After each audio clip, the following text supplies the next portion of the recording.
Good day mga kalami, Masiramon. Today, gagawa tayo ng crispy noodles, beef, and young corn. Yan. Ito ang ating mga ingredients. Ito yung beef natin. Yung pagkaka-slice nito is manipis lang. Yan. Ating young corn, onion, tapos minced garlic. Yan. Yung onion, pagkaka-slice natin, ganyan lang kanipis.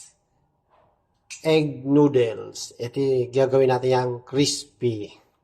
Okay na itong nahit na yung oil.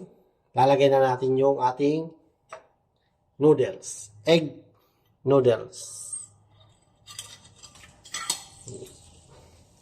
Yun. Yan o. Yan, okay na to. Saglit lang naman ito maluto eh.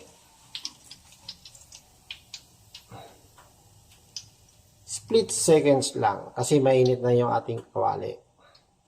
Yan. I-set aside muna natin to. Tapos mag-sustain na tayo ng beef. Stay na tayo ng garlic. Siguro mga konting onion lang nito kasi yung half nito eh gagawin natin pang garnish. Add natin yung ibang onion. Yan. Stay lang natin. Add na natin yung beef.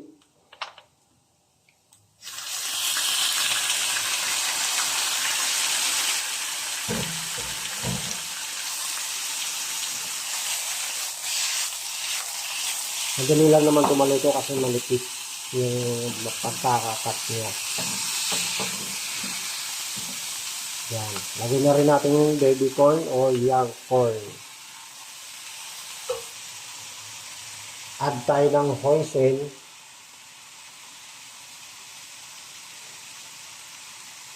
One table.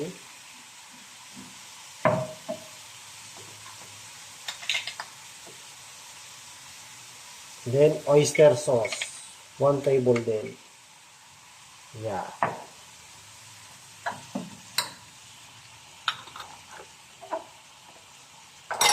Wash lang natin.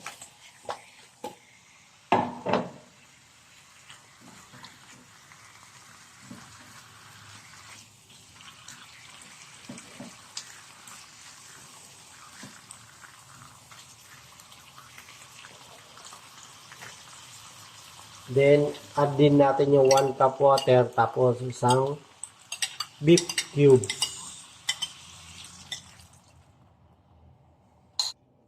Pan lang natin.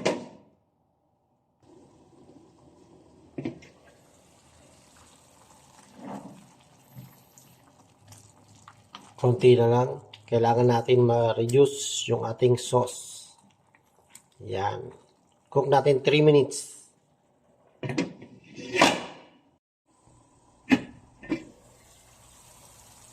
Yan. Okay na to. Luto na. Ngayon, mag-a-add na tayo ng cornstarch.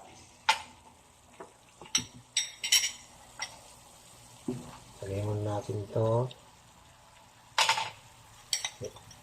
Tayong cornstarch. Palalaputin lang natin to.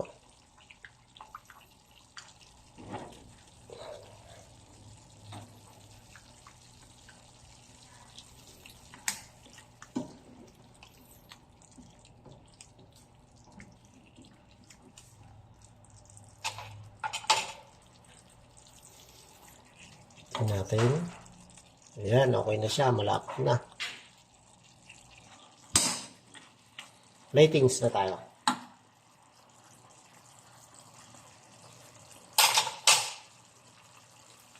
Ito yung egg noodles.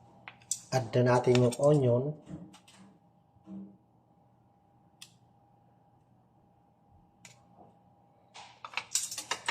Then, yung sauce. Yun, no?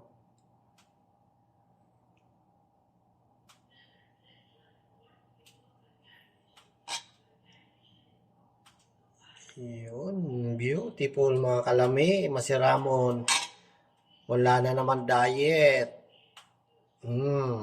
Yummy. Ito na mga kalami, masiramon. Ito na yung nagawa nating crispy egg noodles with young corn and beef. Ayan. Kain na mga kalami, masiramon.